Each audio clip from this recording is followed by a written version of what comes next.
Alright, guys, my name is Professor Etty, and today we're gonna talk about music. But before we can do that, let's talk about flying. The airplane was invented in 1903, and it looked something like this. And it took 4 long decades to turn into something like this. If you take a look at the year, you will also know that something else was also going on. Maybe the deadliest war humanity has ever faced so far. During this war, everybody wanted to win, obviously, so they did everything in their power to achieve victory.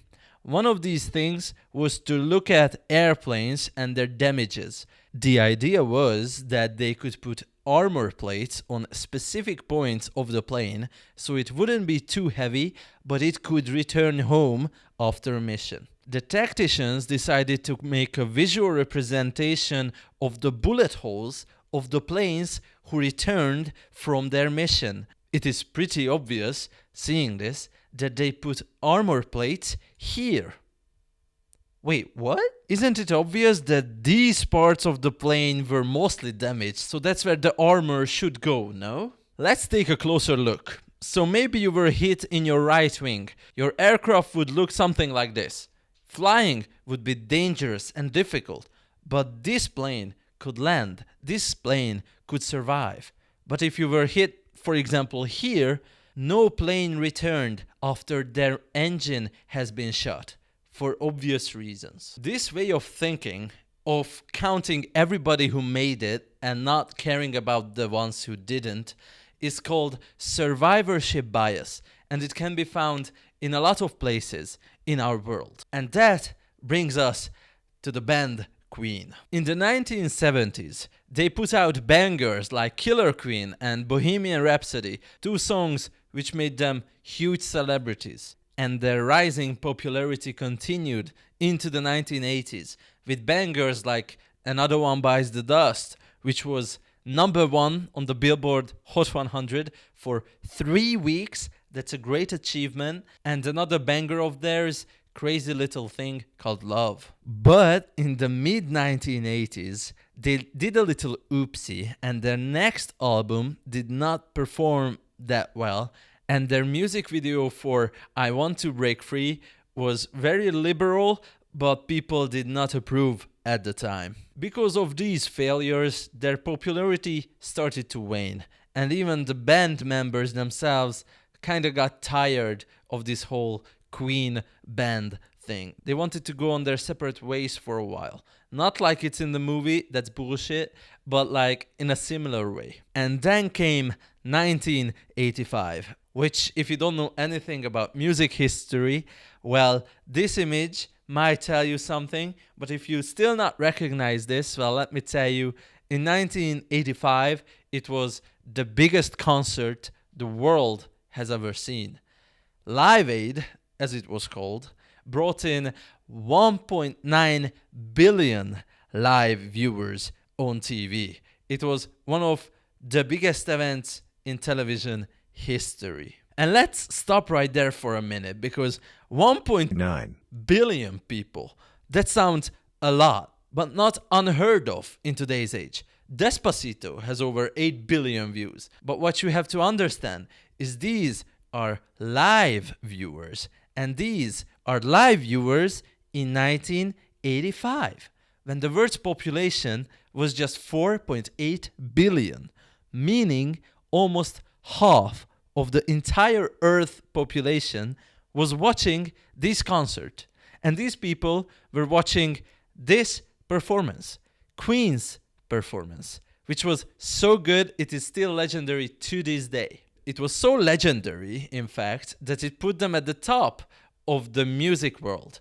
They became the kings, well, queens of the music queendom. And their little missteps in the mid 1980s kind of disappeared, and now they are part of the Hall of Fame. But it's interesting to think about what could have happened. What if, when they were in the slumps in the mid 1980s, they never made a comeback? What if Live Aid did not happen?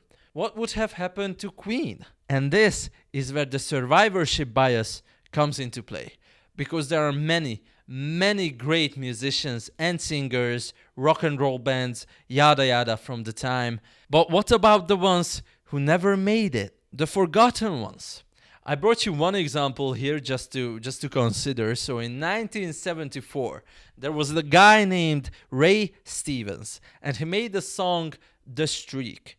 The streak was something new at the time when people ran into some kind of sport event onto the field to get attention on themselves, and it was a huge craze, and he made a song about it. And although it was just a funny song about streaking, it became number 8 for that year's Billboard Top Hits. Number 8. And it also became number 1 on the Billboard's Hot 100. And it stayed there for 3 weeks. Hi, cat. Similar to a song that we already talked about. And we know what happened to that song. But let's think about what happened to this song.